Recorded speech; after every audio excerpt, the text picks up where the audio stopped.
Goeiemôre en baie dankie vir die uitnodiging om met julle te kom gesels. Ek voel skoon tuis, Stilbaai is my tweede huis. Ons het lang jare het ons huis hier gehad, die huis is klaargemaak die jaar wat ek gebore is. So vir die volgende 40 jaar het ek hier vakansie gehou. Daar's familie hier, daar's gesigte wat ek ken, so van op die strand en so aan. So dis regtig vir my lekker om hier te wees. Ek wil net gou seker maak, is daar enigiemand in die gehoor wat glad nie Afrikaans verstaan nie? I can do English. Okay, no problem. I'm very happy to do English. So, a few disclaimers. I am an occupational therapist. I'm not a medical doctor, but I have been working with doctors for long enough to know them very well and how they speak and engage with patients. But I have also brought my medical doctor with me so that if there are questions specifically around the medical treatment that I can't answer, then Suzanne will hopefully be able to answer. And if combined we don't know, we'll find out. As I said, I'm fully bilingual. I'm very happy to speak English. I might switch occasionally to Afrikaans. Ek sal vir julle mengels doen, is dit alright? Okay. So this talk specifically is about chronic pain resulting from osteoarthritis. As a disclaimer, I have osteoarthritis. I've had arthritis since I was 24. It's my genetic lottery short straw. The fact that I have arthritis does not mean that I have pain every day. And that's part of what makes pain so interesting, is that you can have an underlying condition and have no pain. And we'll explore a little bit about how that might be possible. And then I might assume certain knowledge if I'm either telling you how to suck eggs. So if I'm telling you stuff you already know, please just wave at me, do an interpretive dance, do something that I know I need to move on faster. But by the same token, if I'm telling you stuff that is really, that you're getting stuck on, just wave at me and I'll explain a bit more. So before we can get to the meat of pain and osteoarthritis, it's important that we need to get onto the same page, because there are certain concepts that are really important to understand before we can talk about treatment. If I ask by show of hands, who in this room at this moment has pain? Okay. Who has ever in their lives had pain? Okay, so pain is a universal human experience, right? If we don't have pain, we die early, because pain is our body's protection. It's our alarm system. But how do we know whether someone has pain? If you look at the person sitting next to you, how do you know? Hoe weet ons of iemand seer het of nie? Miskien. So they might be quiet. They might make some adaptations. They might be shifting around. You might think they look like they have pain. But really, the only way that we know whether someone has pain or not is if they tell us. Because I can't tell. I don't know you, right? I know some of you, but I don't know you. So I can't tell by looking at you who has pain. I had to ask you, who of you in this room has pain? Because pain is very personal, and how we behave when we have pain is very personal. Now, pain has a job. It's when we have pain, we want it to disappear. But it's actually really important. Dit beskerm ons. Dit hou ons veilig. Dit maak dat ons gedrag verander. We change our behavior, right? As jy hoofpyn het, what is step one? What do you do if you have a headache? Water. You drink water. You said you take an aspirin, right? If that works, fabulous. Dan gaan jy aan met jou lewe, right? As dit nie werk nie, what's next?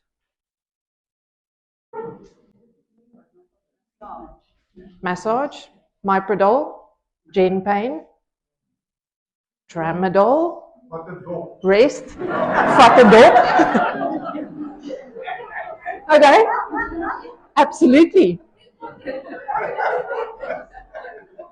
En as dit nie werk nie, what happens next? Gaan slaap. Dan gaan ons dokter toe, né?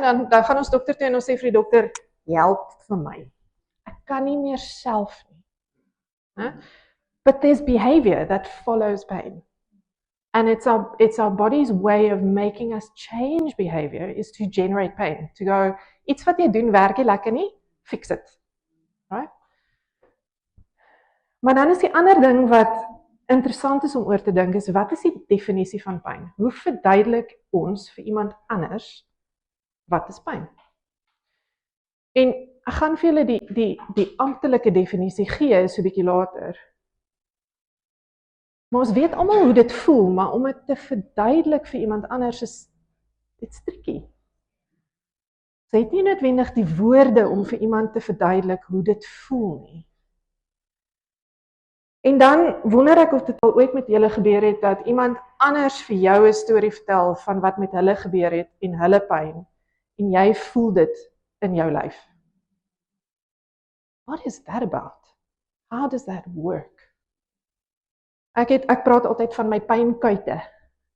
As iemand vir my 'n storie vertel van wat met hulle gebeur het wat regtig seer is, my kuite trek al saam en is daai weird, ongemaklike, seerige gevoel wat vir my voel ek wil net wegkom. So, daar's hierdie goed oor pyn, ons weet almal wat dit is, maar dit is 'n bietjie vreemd baie keer. En ek wil gou vir julle hierdie twee stories vertel. So these are two real cases, very well known. The one on your left happened roughly in the 1960s. This guy was a construction worker. He was on site and he jumped down from a height onto this nail. And the nail went through his foot. And he was in screaming pain, right? Niemand kon aan hom vat nie, hulle moes die ambulans bel, dit was 'n disaster, he was dying. Okay? Got him to the hospital, they had to sedate him to get his boot off his foot. And when they took it off, the nail had gone in between his two toes. It had not touched his foot. Okay? Does that mean his pain wasn't real?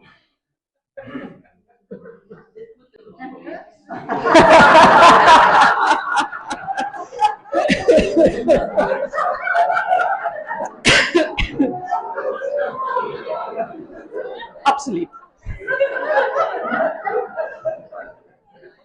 Maar hy het pyn ervaar. Dit was sy realiteit. Alhoewel daar geen skade was whatsoever. Right? Daai knop was a Soweto Shebeen fight. Okay? Lots of people, lots of fists, lots of knives, and lots of blood everywhere. And he went home after the fight and he washed his face and hy het so 'n bietjie van 'n krapmerkie gehad hier op sy gesig. And he developed a headache. Not very severe. It was a kind of mild headache, but it wouldn't go away. So eventually, he went to the doctor. And the knife blade had broken off in his face without him being aware of it. En dis die vreemde ding van pyn, is 'n mens kan geweldig baie weefselskade hê en so 'n bietjie pyn. Jy kan geen weefselskade hê nie, basies normale ekstrale, normale scans en soveel pyn. Want pyn gaan nie oor die hoeveelheid skade nie. Pyn gaan oor hoe gevaarlik jou brein daai skade beleef. So iets wat in jou nek fout gaan, is baie meer gevaarlik as iets wat in jou laarrug fout gaan. Iets wat in jou tande fout gaan, en jou sinusse fout gaan, is baie meer gevaarlik as iets wat in jou knie fout gaan. Beteken dit 'n mens se larig in jou knie is nie seer nie, glad nie. Dit beteken net die alarm vir wat hier gebeur is baie groter en vinniger as die alarm vir wat in die res van ons liggame gebeur. Want dit wat hier sit, is oorlewing. Okay? Jou brein se werk is om jou oorlewing te verseker. Daarom dit wat gevaarlik is vir jou oorlewing, gaan pyn gee, of in the moment, it's not going to be painful because something else is so threatening that you have to get away before you can pay attention to pain, which is what happens when people are in car accidents and they have a fracture and they run down the road because the car's going to explode. And once they're away, then they have screaming pain. Because then the next priority is this fracture, right? The first priority was getting away. Second priority now is the fracture. Okay. So we seek help for pain, nie as gevolg van die pyn nie, as gevolg van die feit dat ons dit nie meer self kan uitsorteer nie. It's the loss of control. Die verlies aan dit wat ek moet en wil doen, wat maak dat ons na iemand toe gaan en sê, help my. Right? As ek dit self kan uitsorteer, dan sorteer ek dit self uit en ek gaan aan met my lewe. Right? Maar dit is wanneer ons begin suffer, wanneer dit begin om ons funksionering te impakteer, wat ons na iemand toe gaan en sê, help my. Right? Maar dit is ook so, dat die ouer generasie langer vat, om te kom by die punt waar hulle sê, help my. And that's a good thing and a bad thing. Right? It's a good thing, because in my humble opinion, I think resilience is lacking in the younger generation. And life is hard. Life is difficult. Pain is a part of life. And so there's a lot that we should and can deal with ourselves. Maar, omdat ons brein leer, as 'n mens vir lank pyn het wat jy nie aanspreek nie, is dit dikwels moeiliker om dit dan effektief aan te spreek, wanneer dit kom by die punt waar jy sê, okay, now help me. Maar dan moet ons ook praat oor die verskil tussen akute en kroniese pyn. Meeste mense weet wat akute pyn is. Jy het nou tandpyn. Jy weet waar dit is. Jy weet, jy was 3 jaar gelede laas by die tandarts. Jy weet min of meer wat om daaraan te doen. So, akute pyn, jy het nou jou toon gestamp, dis nou seer. Right? Kroniese pyn is pyn wat lank aanhou. Maar daar's 'n bietjie meer, there's a little bit more to it than that. Ag, werk saam. Okay. So tipies is, akute pyn is nuttig. It's useful, it's protective. We need to do something. We need to change our behavior, right?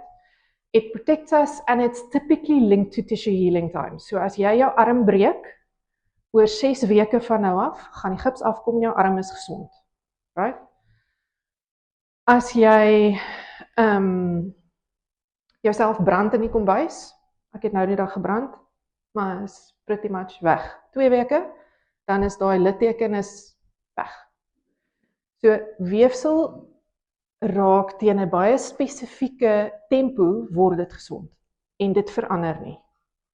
Right? Akute pyn reageer soos wat ons verwag dit gaan op behandeling. So jy drink jou Panado vir jou hoofpyn en jou pyn gaan weg. Maar as jy breinbloeding het, gaan 'n Panado jou niks help nie. So dit moet ook die regte behandeling vir die regte moeilikheid wees, anders gaan dit nie effek hê nie. Maar as jy die regte behandeling vir die regte moeilikheid neem, dan raak pyn gewoonlik beter. So dit reageer soos wat ons verwag dit gaan. En die amptelike definisie van akute pyn, pain of recent onset, 6 weke, tipies. and probable limited duration usually has an identifiable temporal and causal relationship. So ons weet wanneer dit gebeur het, ons weet wat gebeur het en daarom het ons pyn. Ek het vooroor gebuk en iets swaars opgetel en nou het ek rugpyn. En is gewoonlik 'n simptoom van 'n besering of 'n onderliggende siekte. Dis nuttig. It's adaptive. Kroniese pyn is maladaptive. It's no longer useful. Dit het nie meer 'n werk nie. Die fraktuur is nou gesond, ek het my pols gebreek, die fraktuur is gesond, die gips is af, die dokter sê alles is fyn, maar my arm is nog steeds seer. Right? Dis daai wat gebeur, wat mense gaan vir 'n operasie, hulle kry 'n knievervanging, hulle kry 'n rugoperasie, en die dokter sê wel, dis nou 12 weke later, jou ekstrale is perfek, die operasie was 'n sukses, en die persoon sit voor die dokter en sê, maar dokter, ek het nog steeds pyn. Chronic pain. It's no longer useful. It doesn't respond to treatment the way we would expect. And it's the loss of function that becomes the issue. It's not the underlying condition. So iets soos reumatoïde artritis, mense drink hulle medikasie soos wat hulle moet, die siekte is onder beheer, maar hulle pyn is nie. So pain becomes a disease in and of itself when it's chronic. It gets stuck. Daar's verskillende tipes pyn. Fancy woorde, don't worry too much about those. Nociceptive pain is the old mechanical pain. So dit is pyn wat kom van weefsel af, van strukture, gewrigte, ligamente, spiere, sagte weefsel, en daar's 'n geskiedenis van 'n besering iewers binne die laaste 6 tot 8 weke. Mense kan vir jou sê, dis hier seer. Met kroniese pyn sê mense vir jou, seer. Hierig. Dit pyn raak minder soos wat die weefsel gesond raak, en mense het 'n baie spesifieke manier om dit te beskryf. Hulle sal sê, dit is 'n skerp pyn, dis 'n steekpyn, dis 'n lam, kloppende tipe pyn. In gesondheidsorgwêreld sê ons, this is the pain you know and love, because you know what to do for it, and it behaves the way you want it to. Jy doen wat jy weet om te doen, en dit raak beter. Dit is fantasties. Right. Neuropathic pain. For something to be neuropathic, neuropathiese pain, there has to be history of lesion or disease of the nervous system. Right, so dis iets soos veelvuldige sklerose, of na 'n stroke, of 'n spinaalkoordbesering, of iemand druk hulle hand deur 'n venster en hulle sny die senuwee af. Dis daai tipe van, daar moet skade wees aan die senuweestelsel self vir iets om neuropaties te wees. 'n baie algemene tipe van neuropatiese pyn is mense wat 'n kussentjie het in hulle laarrug wat druk op 'n senuwee. Daai drukking veroorsaak skade aan die senuwee. So daai gee vir jou neuropatiese pyn. Okay. En dan het ons nociplastiese pyn.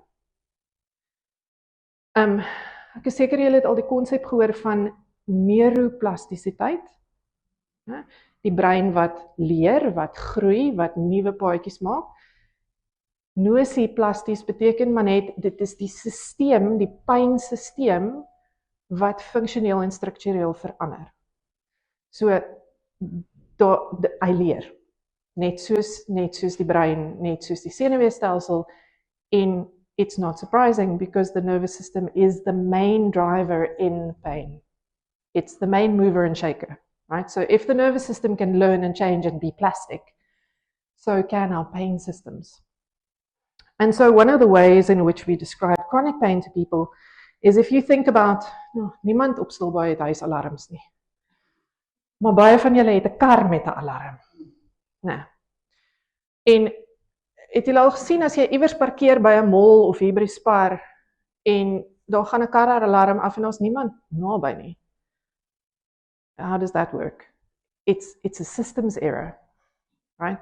So jy die alarm met sy sensors en sy draadjies na die kontrolboks toe en jy het 'n sirene, net so in ons liggame, right? Ons het sensors ons hele liggaam deur, draadjies, senuwees, kontrolboks, die sirene is pyn. Okay? In kroniese pyn raak daai stelsel raak te sensitief. So nou in plaas daarvan dat die alarm afgaan as jy die deur oopmaak, gaan die alarm af as die wind die deur in die kusyne rattle. So, is dit 'n probleem? Wel, ja. 1 in 5 mense in Suid-Afrika, so hier's amper 100 mense in hierdie kamer, so 20 van julle potentieel has chronic pain. The most common underlying condition for chronic pain is osteoarthritis. It is the leading cause of disability for adults. Osteoarthritis, gewone bog standard common osteoarthritis. En tussen 1990 en 2020 was daar 'n 132% toename in gevalle van osteoartritis wêreldwyd. Nou daar's 'n verskeidenheid van redes daarvoor wat ek nie sal met julle deurgaan nie, maar in volwassenes ouer as 70, 1 in 3, 30%. Dis baie hoog. En ons bevolking raak ouer. So teen 2050 gaan daar nog amper 100% toename wees in gevalle van nou af tot dan. En in Afrika is die toename is van die vinnigste. Weereens, verskeie redes daarvoor. Die mees algemene liggaamsdele waar mense osteoartritis het, knie, heupe en rug. En as ek 'n survey die vlakte in sou stuur en sou vra watter gewrigte is vir julle die mees problematies, is gewoonlik knie, rug, nek, skouers. En spesifiek laer rug, 10% van die wêreld se populasie sukkel met rugpyn.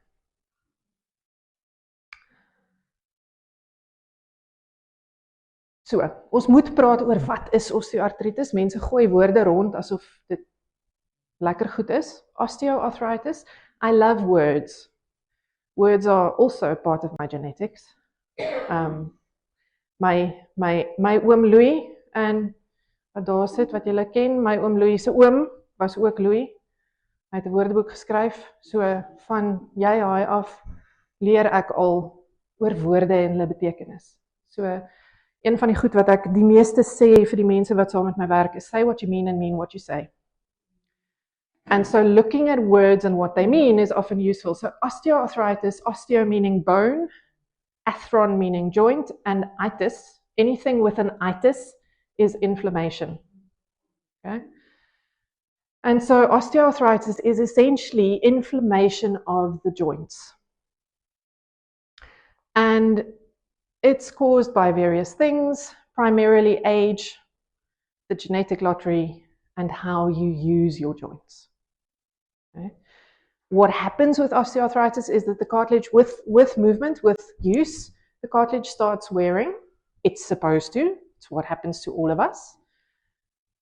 And the joint surface becomes uneven. And so if this is my joint with osteoarthritis, every time I move it, there's a message that goes to the brain that says, not moving the way it should. And my brain goes, how important is that really? And it might go, yeah, it's the right index finger, pretty important. I have to sort that out. And it then does things. It sends blood, oxygen, food, bone and cartilage cells, and a whole bunch of chemicals. And that is inflammation. So inflammation is a normal, good process. It's part of healing. The problem is when it gets stuck, when the loop never switches off. Okay? And that can happen if we're overweight, if we overuse a joint, if we've had an injury to a joint. Die ex-rugby spelers in die kamer. Sorry for you. And ladies, I'm very sorry, but just being female puts you at greater risk. And so if someone has osteoarthritis and they come to us and they go, I have pain, help me, the things we're listening for is pain and stiffness that gets better with movement and is worse at the end of the day. Often responds well to heat, doesn't like cold, doesn't like static positions. Okay? We don't have super special tests for osteoarthritis. An X-ray can be helpful. En bloedtoetse om ander soort kondisies uit te skakel is nuttig. Maar daar is nie 'n bloedtoets wat vir jou sê jy het osteoartritis nie.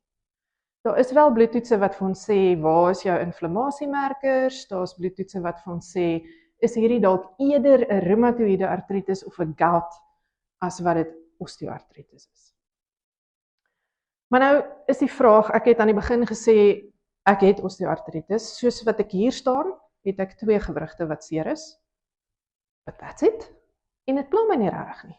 So I don't pay attention. Nou, hierdie is data van, is 'n redelike ou data, is 2015 se data. Maar wat hulle doen wanneer hulle 'n MRI scanner of 'n CT scanner installeer, is hulle vat normale mense and they calibrate it. So they stick you in the scanner to see that it works properly. But these are healthy individuals who do not have symptoms, right? And so from those populations, they then look at if we see findings on those imaging, how many of those people have changes on imaging but have no pain. And so you can see neck disc bulges. 87% of people between the ages of 20 and 70 have disc bulges and have 0 pain. Same with lumbar spine. 96% of 80-year-olds have degenerative discs but have no pain. Okay? Because pain is about threat, not so much about tissue damage. I just wanted to point this out because knees are slightly different. So knees, you can see also fairly high percentage of people with osteoarthritis with no pain. But the moment you go over 40, it drops.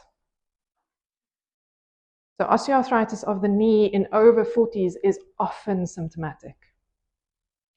Why? Because if you have no knees, you cannot walk. And without walking, you can't do stuff.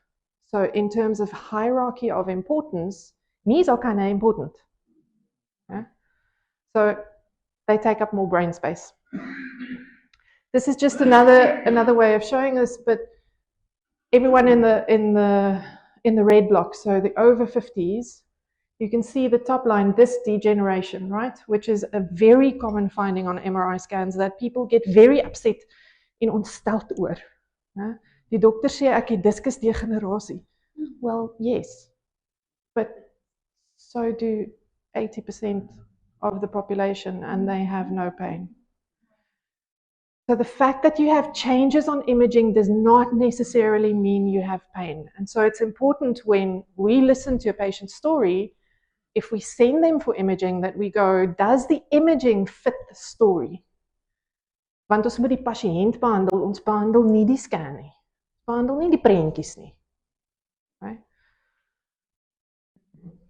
So, as daar soveel mense is met abnormale scans, wat maak dat iemand pyn het of nie? Pyn is multidimensioneel.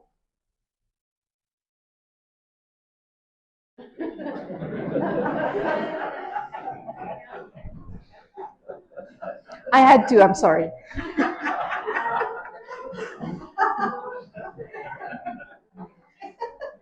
Whether you have pain or not depends on a multitude of factors. And the next slide is a bit busy, but I thought it was just important to put this out there. So these are all factors that science and research tells us influences whether someone will develop pain or not based on their imaging findings. So we have all of the physical stuff, right? We have previous injuries and genetics and our muscle strength and our bone density and the stuff we get all very excited about. But then also whether we sleep enough, what we eat, whether we remain flexible, what our immune system is doing, whether we're overweight or not. And then in pain, so die paadjies in die brein en in die spinaalkoord van depressiewe gemoed en angs en pyn is identies. It's the same. The siren is different. The sound that you hear is different, which is why we can't separate mental health and physical health. We have to look at both together. Okay? And whether you have a reason to get up in the morning actually influences whether you're going to have pain or not. You have no reason to get up in the morning. Why would you move? And if you don't move, you become stiff and you become weak. And then when you try and move, then it's painful, so you don't move. Social context, I'll speak about that a little bit later, but whether you have friends or not determines whether you develop pain. Loneliness is one of the highest predictors of whether someone will develop pain or not. And then your worldview, whether you believe in something higher than yourself, whether you believe that you have a purpose. Dit bepaal of jy gaan pyn ervaar of nie. En stres het ek in die middel gesit. So stres beteken nou nie ek voel so gestres nie. Ek dink nie enigiemand wat op Stilbaai woon kan gestres voel nie. Maar as ek praat oor stres, dan praat ek oor fisiologiese stres. Right?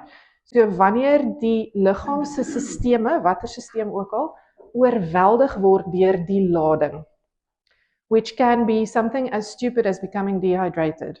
Right? Then there is a stress response, there is a challenge response. Okay? If that challenge isn't alleviated, of as die lading die kapasiteit van die sisteem oorskry, dan haak goed vas. And they don't go back to baseline, and then we start getting symptoms and problems. So baie van wat ons na kyk, as ons kyk na kroniese pynbestuur, is waar het dit verkeerd geloop? Waar het die lading, die kapasiteit beginne oorskry? En wat is daar in daai wat ons kan tweak om dit te verstel? Maar dit beteken, daar is amper nooit een oplossing nie. It's multidimensional and therefore treatment has to be multimodal. Maar as mense, we like the quick fix. Nee, maar dokter, gee net gou vir my inspuiting, then I'll be fine. Ja, maar kan ek nie, is daar nie 'n pilletjie wat ek kan drink nie? Okay? Instant is wat ons van hou. Pyn werk nie so nie, sorry.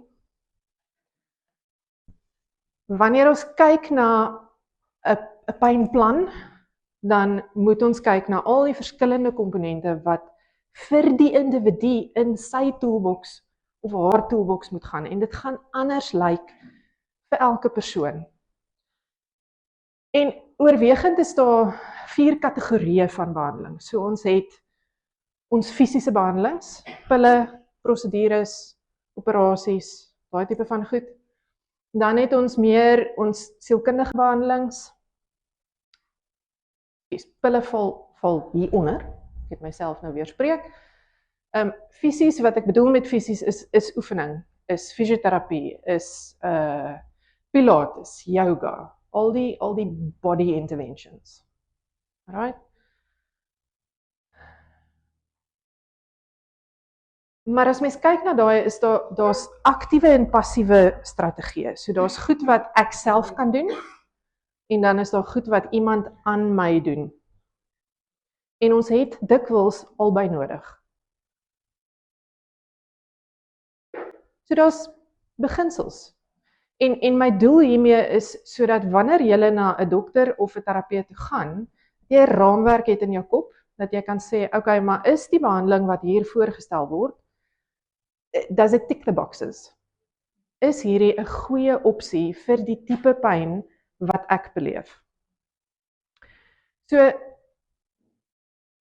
dit gaan oor die volume af te draai op die simptome, sodat jy kan deelneem aan die meer aktiewe strategieë, soos oefening, soos dieet, soos jou slaap uitsorteer.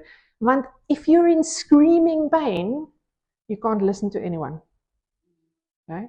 If we don't turn the volume down on the symptom that's making you go, help me, then you're not going to want to listen to me about breathing and exercise and going swimming and sorting out your sleep hygiene and all of the other bits that we need to put into place. Because what pain does is it shrinks your life. It takes away all of the fun, it takes away all of the joy, it takes away all of the quality of life. And you're left with the stuff that you have to do. Jy moet opstaan in die oggend, jy moet toilet toe gaan, jy moet jou tande borsel, jy moet verkieslik stort en jou klere aantrek. Right? So, die moet doen goed hou ons aandoen. Die wil doen goed val eers by die venster uit. So deel van behandeling is om te kyk na hoe sit ons wil doen goed weer terug, want dit draai ook die volume af op die intensiteit van ons pyn. En uiteindelik hoop ons dat dit so gaan lyk. So die wil doen goed, die goed wat die lewe die moeite werd maak, is oorheersend. En ons gaan nie noodwendig van alle pyn kan ontslaa raak nie. Pain is a part of life, right? But if we can add more life to the pain, then it becomes background noise. Dan vat dit nie soveel breinspace op nie. Nou.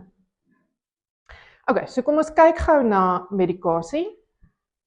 Die riglyne sê vir osteoartritis pyn, anti-inflammatoriese pille is nog steeds eerste lyn, met of sonder paracetamol. Nou mense dink, die bemarkers het 'n baie goeie job gedoen om ons te laat dink paracetamol is Mickey Mouse pynpille. It's not for serious pain. If you go to the emergency room for pain, the first thing they do is they put a Pefalgan drip up. Pefalgan is paracetamol. Dis besonder goeie pynmedikasie. Okay? Die anti-inflammatoriese pille wat aanbeveel word vir osteoartritis is spesifiek die sogenaamde COX-2 inhibitors. Dis maar net die fisiologiese paadjie waar hulle werk, maar dit is sulke goed soos Coxflam, Cataflam, Celebrex. En dan vir gewrigte wat nie baie weefsel oor het nie. Vingers, knieë, enkels, skouers is gels en patches werk goed. Maar 'n gel penetreer net 3 tot 4 mm. Right? So om dit oor jou heupe met jou salsakke te sit, not going to work. Om dit oor jou rug te smeer, gaan nie werk nie, want daar is soveel weefsel voor dit kom by die gewrig. Right? So mens moet die regte ding vir die regte probleem gebruik. Patches, sulke goed soos Transact, Voltaren patches, daai tipe van ding werk beter as die gels, want dit is 'n ander vrystellingsmeganisme. En dan word daar dikwels 'n antidepressant voorgeskryf saam met. Hoekom? Want die neurologiese bane is dieselfde. Right? En as osteoartritis pyn kronies geraak het die sisteem meer sensitief geraak. So antidepressante help ons om die sisteem se volume af te draai. So dit beteken nie ons dink enigiemand is depressief of mal nie. It means we're targeting the brain as well as the joints. Right? Capsaicin. Capsaicin is die aktiewe bestanddeel in chilies. Mens kry deesdae by, ek weet mens kry dit by Dis-Chem, ek weet nie of dit by julle apteek beskikbaar is nie, is capsaicin patches, lyk soos Transact. Dit werk primêr vir neuropatiese pyn. Maar soms, veral as 'n mens 'n knievervanging gehad het en die pyn het nie weggegaan nie, dan is daai pyn wat daar gebly het, is senuweepyn, is nie gewrigspyn nie. So dit kan effektief werk daarvoor. En dan is daar nuwe goed, platelet-rich plasma, wat hulle van jou eie bloed vat, hulle spin hom af en hulle haal die plasma uit, en hulle spuit dit weer terug in jou gewrigte. Dis die navorsing daaroor is goed, maar dit is nog baie nuwe behandeling. Dit word nie gedek deur mediese fondse nie, dis baie duur en mens moet 'n veelvoud inspuitings kry. En dieselfde met hyaluronic acid. Ek weet nie wat dit in Afrikaans is nie, ek is jammer. Maar dit word ook in die gewrigte ingespuit en dit staan bekend as sogenaamde regeneratiewe medisyne. So die doel daarvan is om die kraakbeen weer op te bou. Opiate, we don't do opioids. Tramadol, Tramacet, Tramahexal, Synaleve, help my wat nog, Oxynorm, Tarjan Act, is miskien name wat jy al gehoor het, is miskien goed wat op jou voorskrif is. Langtermyn opiaatgebruik is problematies vir osteoartritispyn. Weereens, mens moet die regte middel vir die regte probleem voorskryf. Maar opiate gaan nie help vir osteoartritispyn nie. Dis die meganisme is verkeerd. Okay. Nou ja, as ons praat oor anti-inflammatories en paracetamol, dan moet ons ook praat oor lewerfunksie en nierfunksie, veral in mense ouer as 65.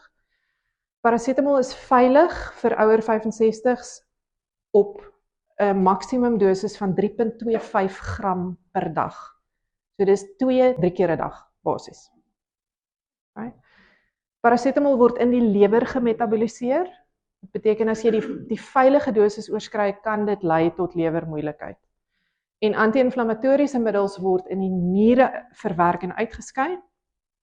So baie mense wat nierversaking het, probleme het met hulle niere, nierfunksie het wat nie heeltemal werk soos wat dit moet nie, sukkel met anti-inflammatories en mens moet gaan kyk dan na die dosis, na die tipe, en baie belangrik, mens moet dit gebruik soos voorgeskryf en moenie mekaar se pille gebruik nie.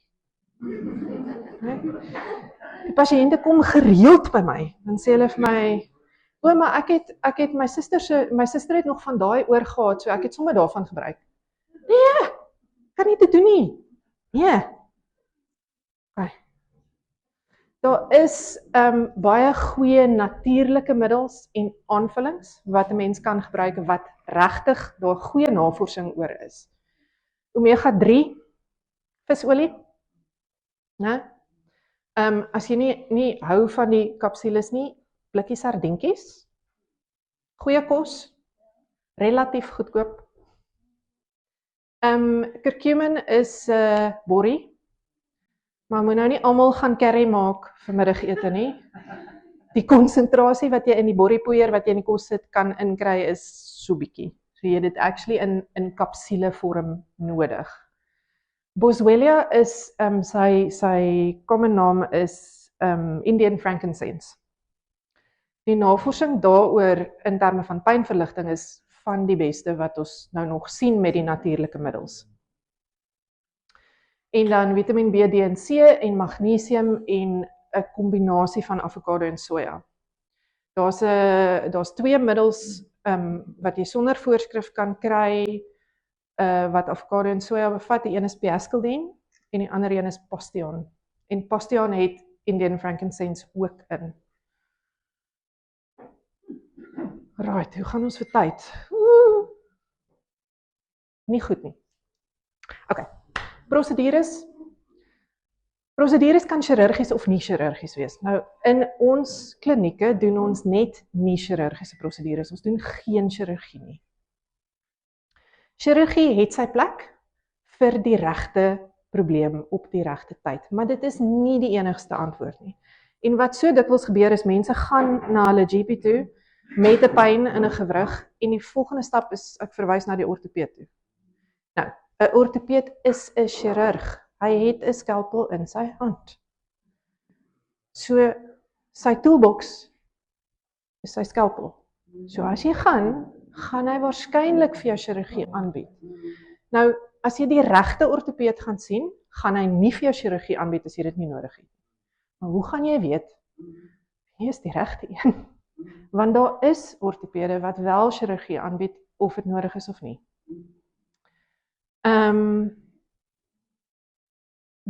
Wat spinale patologie aanbetref, rugpyn aanbetref, is daar net 3 goed waarvoor mens chirurgie nodig het. As daar 'n fraktuur is wat nie gesond word nie, as daar 'n kanker is wat druk iewers op 'n ding, en as daar senuweeskade is. That's it.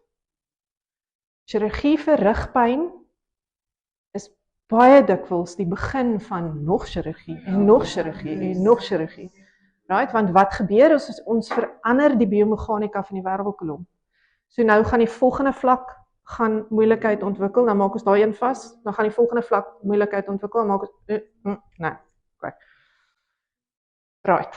So ek gaan net vir doeleindes van tyd. So die prosedures wat ons doen in ons klinieke is basies chemiese blokke en neuromodulasie. So wat dit beteken is ons behandel die gewrig en die senuwees wat die gewrig voorsien met medikasie wat korttermyn verligting gee en ons stimuleer die senuwees wat na daai gewrig toe gaan. Ons reset hulle basies. Nou soos om die main switch te gooi in jou huis. Right? Maar daai neuromodulasie vat tot 12 weke om te begin gebeur. So dis nie 'n quick fix nie en dit gebeur nie in isolasie nie, daar moet lewenstylveranderinge ook gebeur. En dit gaan nie werk vir whole body pain nie. Right? As dit senuweestelsel-pyn is, die stelsel het sensitief geraak tot so 'n mate dat jy nou oral pyn het. Waar gaan ons die naald indruk? We have to find the driver. We have to find the pain point, no pun intended, right? So that we can do targeted therapy. But it will always be in combination with all of these things. This is the map of living well with osteoarthritis. If you do these different things, despite having pain, despite having osteoarthritis, you can have a really good quality of life. And because of time, I'm just going to find the bits that I think are most useful. So physical activity, I've been walking around Stilbaai. I don't think I need to talk to you about physical activity. Ek sien almal swem en fietsry en stap en dit gaan lekker hier. Ek het vir Gustav op die rivier gesien, roei nou die dag. Slaap, bitter belangrik. As mens nie slaap nie, is jou liggaam in 'n toestand van pro-inflammatory driving. Okay? Nou, slaappille, nie die antwoord nie. As jy langtermyn op slaappille is, moet hulle asseblief nie stop nie. Maar daar's ander opsies vir slaap as net pille. Kos, super belangrik. Sugar drives inflammation. Sugar keeps it going. Which doesn't mean that you can never have a slice of cake. It doesn't mean, dit beteken nie jy kan nie 'n skaapchoppie eet nie. Right? Beteken net, moenie die hele tyd braai nie. En moenie na elke middagete 'n puddingkie eet nie. En as jy wil pudding eet, donker chocolate. Okay?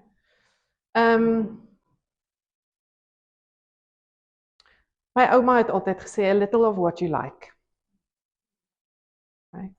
Nothing to the extremes. Maar die navorsing sê vir ons Mediterranean plant-based diet is the way to go from an anti-inflammatory perspective. And that's what you want your food to do, is you want your food to shift you from pro-inflammatory to anti-inflammatory. Maar elkeen van hierdie aspekte is 'n praatjie op sy eie. So it's very, very brief. Ek wil net by hierdie ene kom. So, this is a fascinating study. If we put people into functional MRI scanners and we expose them to a scenario where they experience social rejection. Niemand wil hulle hê nie, niemand wil hulle maatjie wees nie. En ons vat 'n ander groep en ons gee hulle fisiese pyn. Dan is presies dieselfde areas in die brein aktief. Exactly the same. En as ek nou net 'n fight gehad het met iemand vir wie ek lief is, if I don't care about them, it's not the same. But if I had a fight with someone that I love, my inflammatory markers go up in my blood. Wat ons sosiaal en emosioneel ervaar, beïnvloed ons fisiese gesondheid. So, om te volunteer, om aan hierdie tipe van ding deel te neem, om te gaan stap saam met mense, om te gaan middagete eet saam met mense, is kritiek belangrik vir ons gesondheid. Right, so. Osteoartritis, geweldig algemeen, nie noodwendig seer nie. Dit gaan oor meer as net die hoeveelheid weefselskade.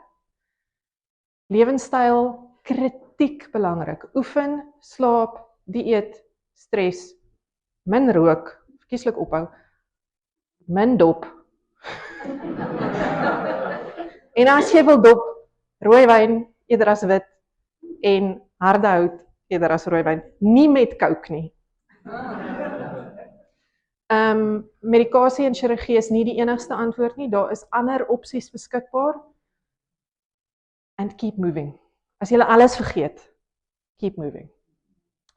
Dit is 'n warrelwind stop